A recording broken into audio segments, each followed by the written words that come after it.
Hello everyone, this is the video for class 10th part 4 checkpoint 1 हम discuss कर चुके हैं। अब हम बात करेंगे कि ब्लड की जो क्लॉटिंग होती है उसका क्या पूरा मैकेनिज्म है, राइट। ऑलराइट, जो स्टेप्स हैं उसको हम देखते हैं। When a blood vessels when a blood vessel is cut, blood come out of it. It quickly changes from the liquid state into a thick jelly material. This is known as clot. मतलब जब भी कहीं पे cut लगता है और खून बहता है तो फिर जैसे ही वो बाहर इन्वायरमेंट के कांटेक्ट में आता है वो गाढ़ा होने लगता है। तो जो ये जेली लाइक मटेरियल में वो कन्वर्ट होता है उसी को हम क्लॉट कहते हैं। And the process of separation of clot from the plasma, ठीक है। और जो ये प्रोसेस है इसी को हम क्या कहते हैं, क्लॉटिंग कहते हैं या फिर coagulation. A clot can be define as a mesh of fine fibrils of protein fibrin with blood corpuscles trap in it. देखो इसमें होता क्या है, जब भी हमें चोट लगती है तो उस पर्टिकुलर जहाँ पे इंजरी हुई है वहाँ पे इस तरह की कुछ जाली जैसी बन जाती है, ठीक है। और ये जो जाल जो बनता है ये फाइन फिब्रिल्स होते हैं प्रोटीन के धागे आप समझ लो, जिसको फिब्रिन कहा जाता है, ठीक है। फिब्रिल्स ऑफ प्रोटीन फिब्रिन, इस तरह के ये मैश बन जाती है और इनके अंदर आके जो ब्लड सेल्स होती हैं वो फंस जाती हैं। ब्लड कार्पसेल्स जो होती हैं वो इन जो जालियाँ होती हैं इसमें फंस जाती हैं और वो क्लॉटिंग हो जाती है इस तरह से। Just a second.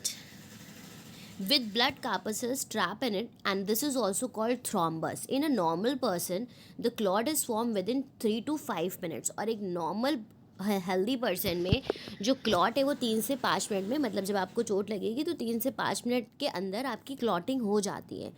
और आपने जेनेटिक्स वाले चैप्टर में पढ़ा होगा कि जिन लोगों में ब्लड क्लॉटिंग नहीं हो पाती है तो वो एक जेनेटिक डिसऑर्डर है। जो क्यों होता है, किसकी कमी के वजह से होता है, वो आप कमेंट सेक्शन में मुझे कमेंट करके बताएंगे। लेट्स सी आपको कितनी चीज़ें याद रहती हैं। अब हम डिस्कस करते हैं स्टेप्स क्या हैं क्लॉटिंग के।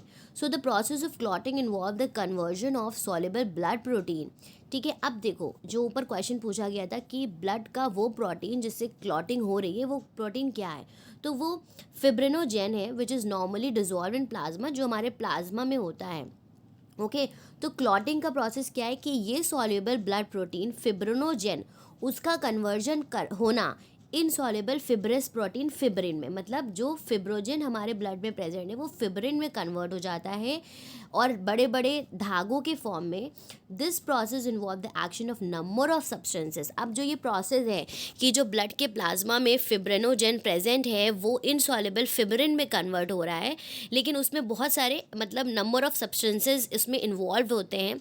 तो वो क्या है, वो है प्रोथ्रोम्बिन, थ्रोम्बोकाइनेज, ठीक है, C++, calcium ion and fibrinogen. It take place in 4 step. अब हम इसको पूरा डिटेल में पढ़ेंगे कि 4 स्टेप में ब्लड क्लॉटिंग का प्रोसेस कैसे होता है। Near the wound the rupture cell and blood platelets released and enzymatic active substances. अब देखो जहाँ पे चोट लगती है तो वहाँ पे जो सेल्स रप्चर हो गई हैं और ब्लड प्लेटलेट्स क्या करती हैं, एक एंजाइमेटिक सब्सटेंसेस है, एक्टिव सब्सटेंस है जो रिलीज़ करती हैं। उसका नाम क्या है, उसका नाम है थ्रोम्बोप्लास्टिन या फिर थ्रोम्बोकाइनेज। बहुत इंपॉर्टेंट है, पूछा जाता है, ठीक है। तो सबसे पहले क्या होता है, थ्रोम्बोकाइनेज रिलीज़ होता है, ठीक है। अब ये क्या करता है, देखो जैसे प्लेटलेट्स हैं, प्लेटलेट्स ने रिलीज़ किया थ्रोम्बोप्लास्टिन और जिसको हम थ्रोम्बोकाइनेज कहते हैं, ठीक है। ये एक तरह का एक्टिवेटर होता है। अब आगे देखेंगे कि ये करता क्या है स्टेप 2 में।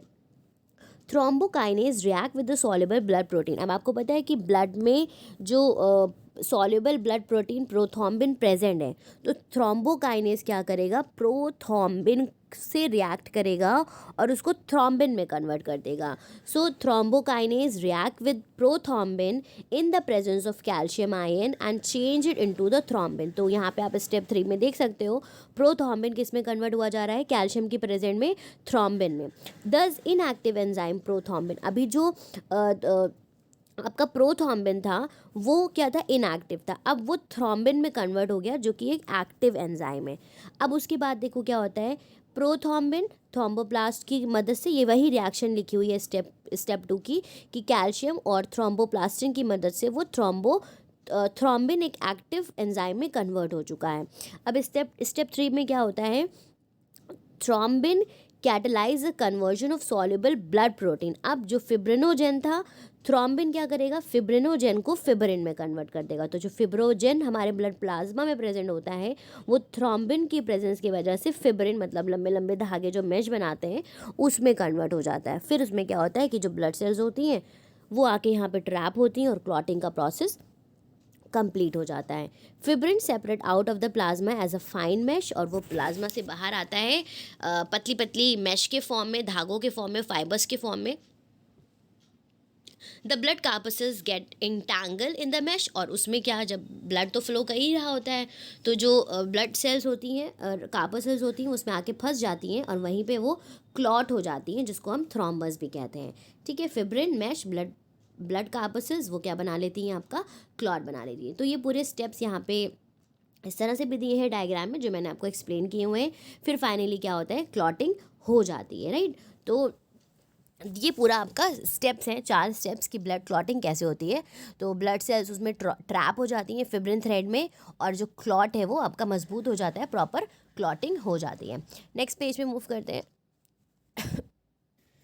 तो ये हमारा प्रोसेस हो गया, स्टेप हो गया। अब हम कुछ फैक्ट्स देख लेते हैं, some facts about clotting and clots. Clot formation stop bleeding and prevent entry. तो आपको पता है कि जैसे ही आपका घाव जो है वो भरता है तो जो आपकी ब्लीडिंग है और जो जम्स की एंट्री है कट्स के थ्रू वो बंद हो जाती है।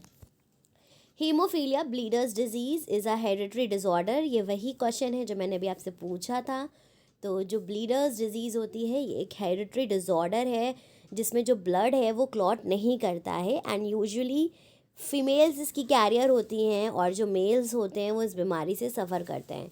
Vitamin K is needed for the production of prothrombin. तो जो ब्लड क्लॉटिंग का प्रोसेस है वो विटामिन के से अफेक्ट होता है। हमारी बॉडी को रिक्वायर्ड है विटामिन के, ताकि हमारे जो क्लॉटिंग है ब्लड की वो हो सके।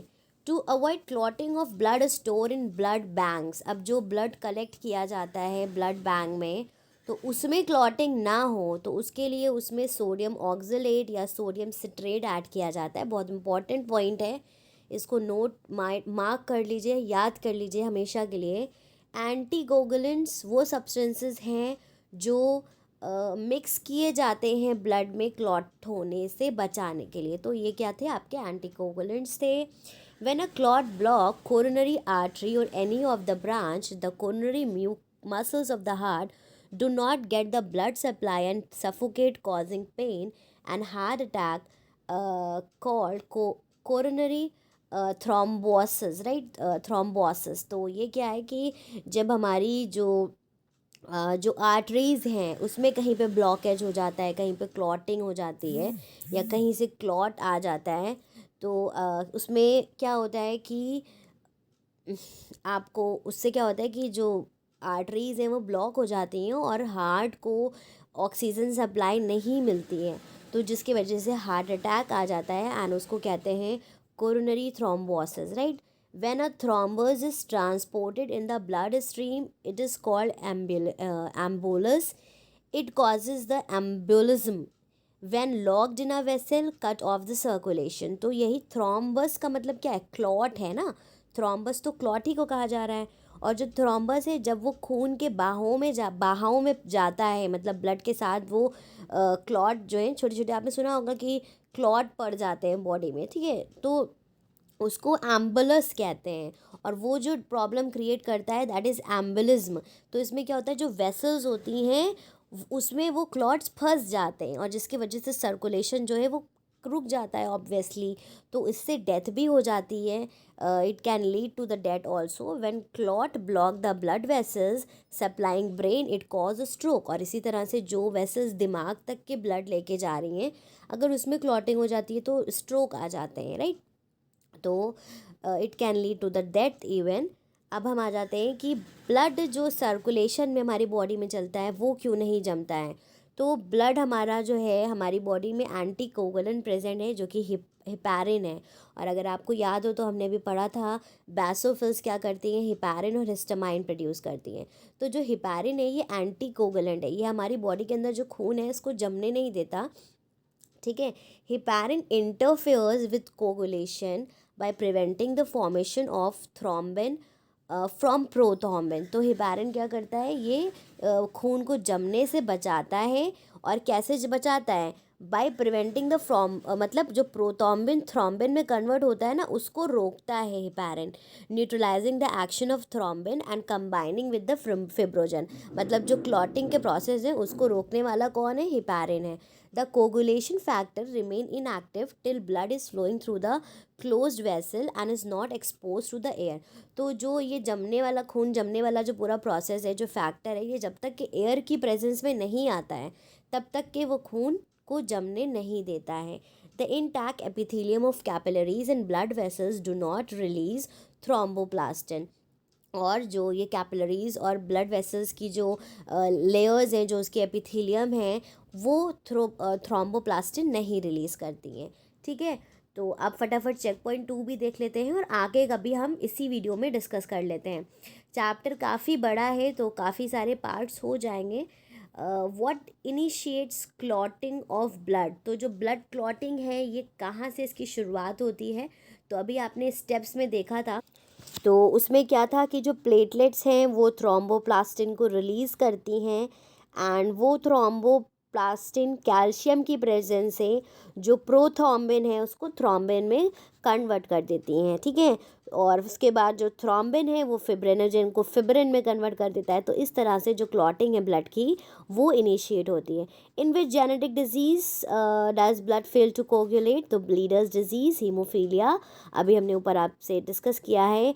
How is loss of blood prevented from a bleeding wound. तो जो ब्लड है इसका लॉस ब्लीडिंग वुंड से कैसे प्रिवेंट होता है, क्लॉटिंग के ज़रिए। जब क्लॉटिंग हो जाती है तो खून बहना हमारा रुक जाता है। एंड कौन सा विटामिन एसेंशियल है, तो विटामिन के है। उसके बाद आपसे पूछा गया है कि प्रोथ्रोम्बिन क्या है। तो आपको पता है कि प्रोथ्रोम्बिन क्या है, ये हमारे ब्लड में जो सॉल्युबल प्रोटीन है, ठीक है, वो है प्रोथ्रोम्बिन। ठीक है, सॉल्युबल प्रोटीन है और वही जो सॉल्युबल प्रोटीन है उसको वो कन्वर्ट होता है लेटर थ्रोम्बिन में, राइट।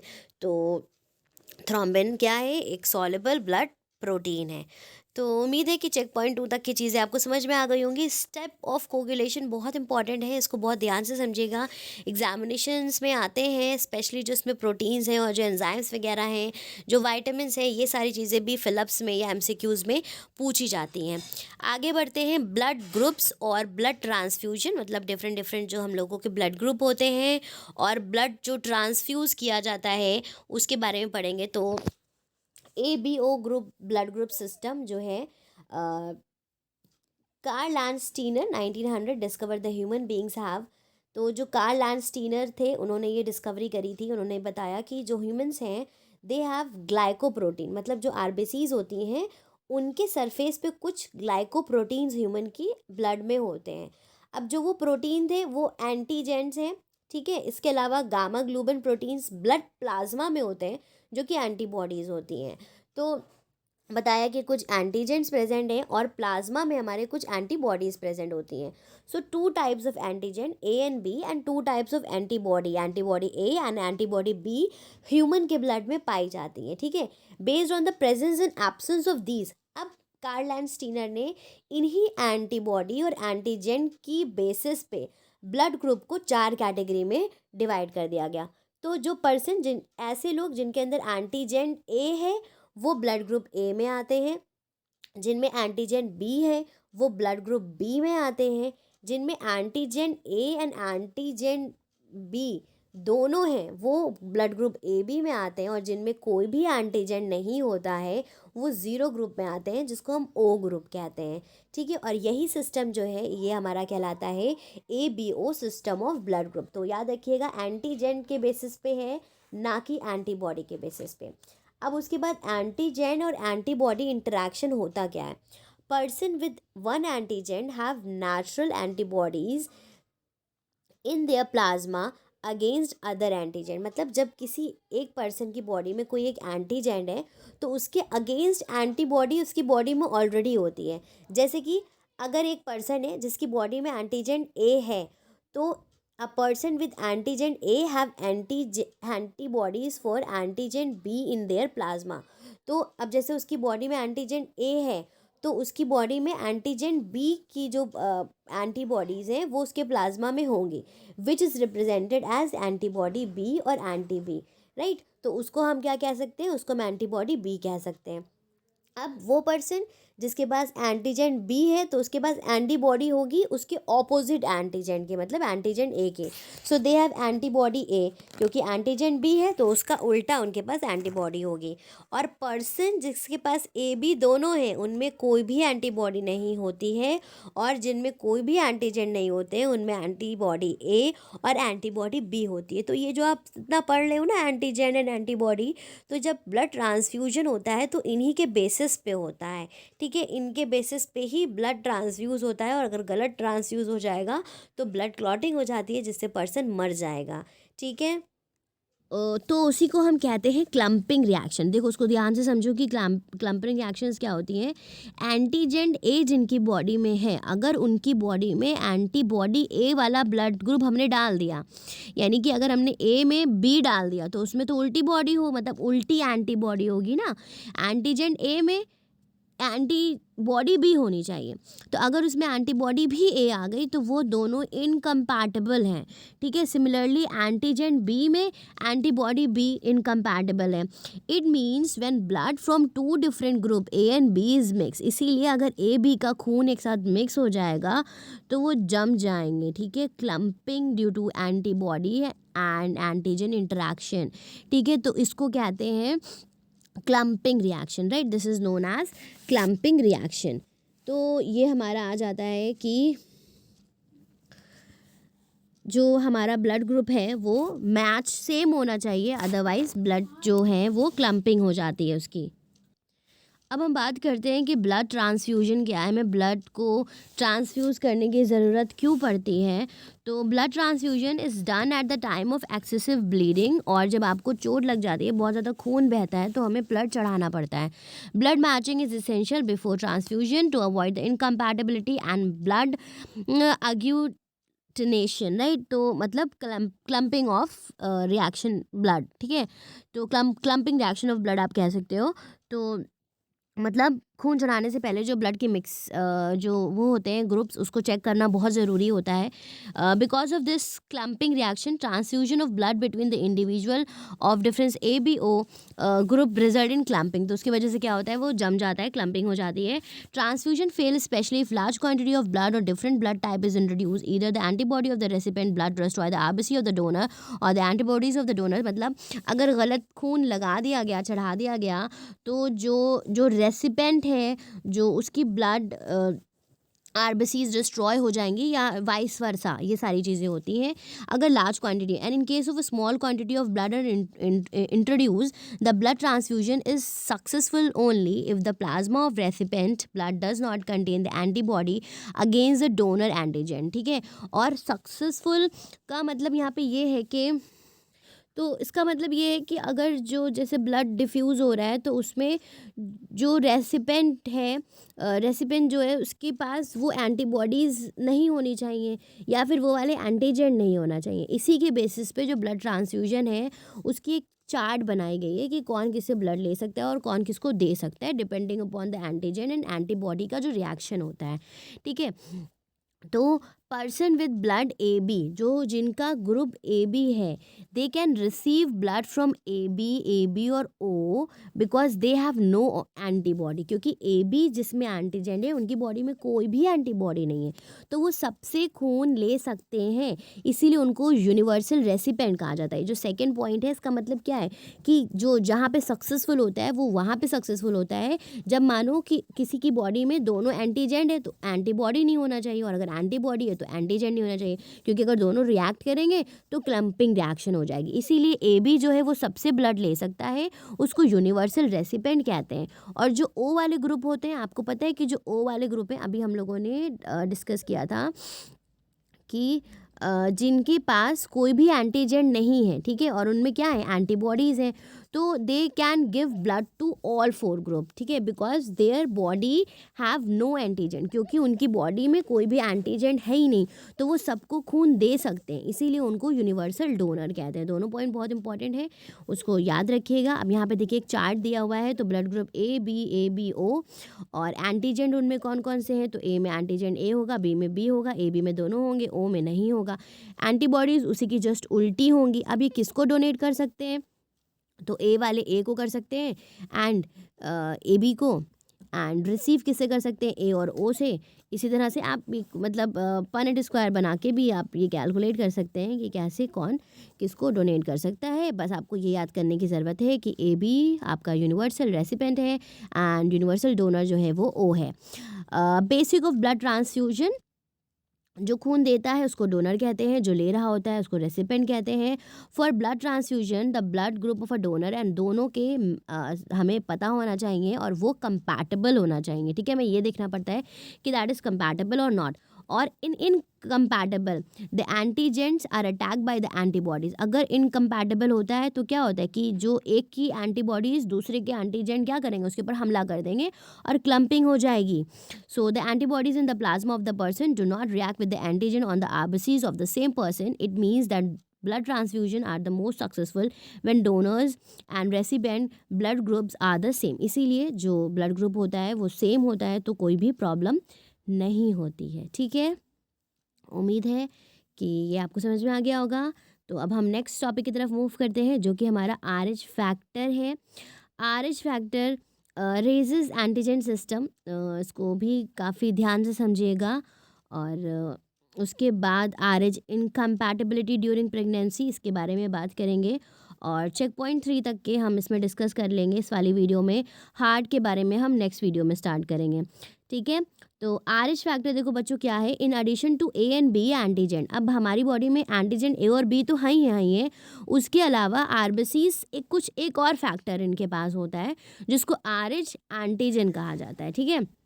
और जितनी भी ह्यूमन पॉपुलेशन है वो डिवाइड हो गई है RH पॉजिटिव और RH नेगेटिव की कैटेगरी में, ठीक है। अब देखो RH पॉजिटिव क्या होते हैं, RH positive person have RH antigen while RH negative person do not have RH antigen. अब जो RH पॉजिटिव है उनके अंदर ये RH एंटीजन होता है और जो नेगेटिव है उनमें नहीं होता है। तो RH negative person do not have natural antibody against RH antigen. तो ऑब्वियसली उनके में जब ये है ही नहीं, तो उनके पास जो उसकी नेचुरल बॉडी सॉरी जो उसकी नेचुरल एंटीबॉडी है वो भी नहीं होती है। RH नेगेटिव पर्सन के पास नेचुरल एंटीबॉडी RH एंटीजन के अगेंस्ट नहीं होती है। अब देखो इसमें होता क्या है, when RH negative blood is given to RH negative person, तो जब मतलब एक पर्सन है जो RH नेगेटिव है, उसका ब्लड RH नेगेटिव को जब दिया जाता है तो जो ट्रांसफ्यूजन होता है वो सक्सेसफुल होता है। लेकिन similarly the transfusion of RH blood positive to RH positive has no problem, मतलब उसका ऑपोजिट भी जब होता है पॉजिटिव पॉजिटिव तो उसमें भी कोई दिक्कत नहीं होती है। लेकिन प्रॉब्लम कहाँ पे आती है, when RH positive blood is given to RH negative person, antibodies develop in the blood of RH recipient.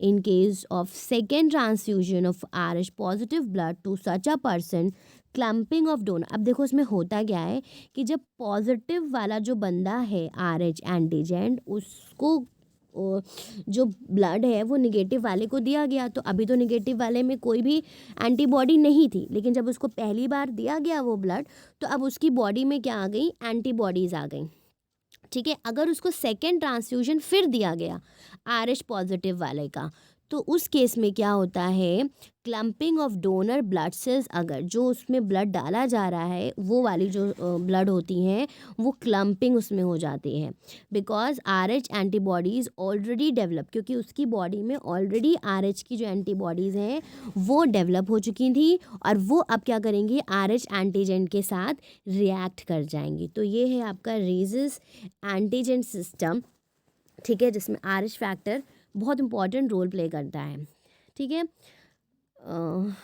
108, yes, just a second. तो उसके बाद for the above reason while determining ABO blood group, तो जब ABO blood group का determination होता है तो उसके साथ साथ RH फैक्टर की भी टेस्टिंग होती है। RH negative person should be given RH negative blood only, तो जो एक RH निगेटिव पर्सन है उसको हमेशा ही RH निगेटिव ब्लड ही चढ़ाना चाहिए, ठीक है। अगर हम उसको पॉजिटिव चढ़ा देंगे तो फिर सेकेंड टाइम अगर कभी उसको ट्रांसफ्यूजन की ज़रूरत पड़ती है तो that person will die. Okay, अब RH इनकम्पैटिबिलिटी ड्यूरिंग प्रेगनेंसी। अब प्रेगनेंसी के वक्त क्या प्रॉब्लम आती है? During pregnancy the RH positive foetus in the RH negative mother, ठीक है। अब अगर जो मदर है वो क्या है, निगेटिव है, और जो फीटस उसकी बॉडी में है वो पॉजिटिव है, stimulates the formation of antibody in the mother bloods, तो वो जो पॉजिटिव बच्चा है उससे मदर की बॉडी में भी क्या हो जाता है कि एंटीबॉडीज़ आ जाती हैं, ठीक है, RH फैक्टर्स की। So during the first pregnancy enough antibodies are not produce, तो जब पहली प्रेगनेंसी होती है तो जो फीटस है उसको कोई नुकसान नहीं होता क्योंकि इतनी ज़्यादा एंटीबॉडीज़ नहीं बनती हैं। But during second pregnancy, but second pregnancy के वक्त क्या होता है, अगर जो फीटस है वो RH पॉजिटिव है तो और एंटीबॉडीज़ माँ की ब्लड में जाती हैं, ठीक है, are added in the mother's blood and large number of RBC of the foetus are destroy, तो जिसकी वजह से क्या होता है कि जो बच्चे की आरबीसीज हैं वो उसमें क्लम्पिंग होने लगती है। This cause hemolysis of blood in fetus resulting एराइथ्रोब्लास्टोसिस फिट्योलिस, ठीक है, जिसकी वजह से क्या होता है कि ये पर्टिकुलर जो प्रॉब्लम है उसका इसका वो ये नेम है, तो जिसकी वजह से क्या होता है कि जो फीटस की आरबीसीज होती हैं उसमें क्लम्पिंग होने लगती है। ओके, तो that leads to the problem that is the haemolytic jaundice और anaemia in the newborn. Like अब हम आ जाते हैं नेक्स्ट टॉपिक पे जो कि हमारी blood matching and ascertaining blood groups.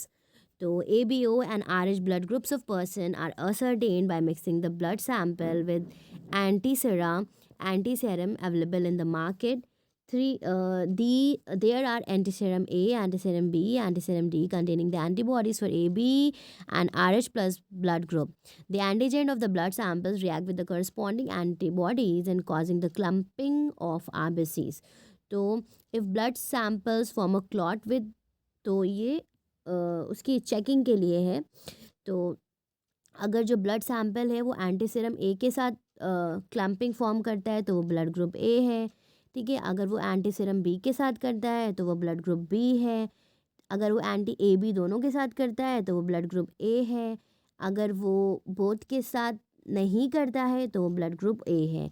If the blood sample form a clot in antiserum D, अगर एंटीसीरम डी के साथ करता है तो वो RH पॉजिटिव है, और अगर नहीं करता है तो वो RH निगेटिव है। तो ये टेस्टिंग के लिए जो डिफरेंट सीरम्स आते हैं जब अपना ब्लड ग्रुप टेस्ट कराते हैं तो वो इस तरह से होता है। अब आ जाते हैं हम चेक पॉइंट 3 पे फटाफट। Name the substances present in the plasma of blood group ए पर। तो जो आपके ब्लड ग्रुप ए हैं, आपको पता है कि जो जो ब्लड ग्रुप ए के पर्सन्स होते हैं उनमें आपके एंटीजन ए होता है और एंटीबॉडी बी होती है। एंटीसेरा यहाँ पे लिखा हुआ है कि what is antisera use for. तो अभी हम लोगों ने ऊपर डिस्कस किया है कि जो एंटीसेरा है ये सीरम्स वगैरह होते हैं जो कि यूज़ होते हैं ब्लड ग्रुप टेस्ट करने के लिए। ABO group system Karl Landsteiner ने डिस्कवर किया था। Which blood group RBCs are without antigen, तो ए जो ओ वाले होते हैं उनमें एंटीजन नहीं होता है। And what is this blood group describe as, तो आपको पता है ओ वाले को क्या कहते हैं। अभी मैंने आपको बताया कि जो ओ वाला ब्लड ग्रुप है वो क्या है, उसको किस कैटेगरी में रखा जाता है, यूनिवर्सल डोनर में कि यूनिवर्सल एक्सेप्टर में। तो यू नो वेरी वेल कि जो ओ वाले होते हैं वो यूनिवर्सल डोनर होते हैं, वो किसी को भी ब्लड दे सकते हैं। What do you mean by the incompatibility. Incompatibility का मतलब क्या है कि जब ये एंटीबॉडी और जो एंटीजन वाला सिस्टम है ये आपका गड़बड़ हो जाता है तो वही इनकम्पैटिबिलिटी कहलाती है, और जिसकी वजह से आरबीसीज की क्लम्पिंग हो जाती है and that leads to the various problem. So that's all in this video. अब हम नेक्स्ट पार्ट में हार्ट के बारे में डिटेल में डिस्कस करेंगे। Thank you everyone for watching the videos. अगर आपकी कोई भी क्वेरीज हैं आप कमेंट सेक्शन में कमेंट करके बता सकते हैं। And just keep watching, keep sharing. Have a good day.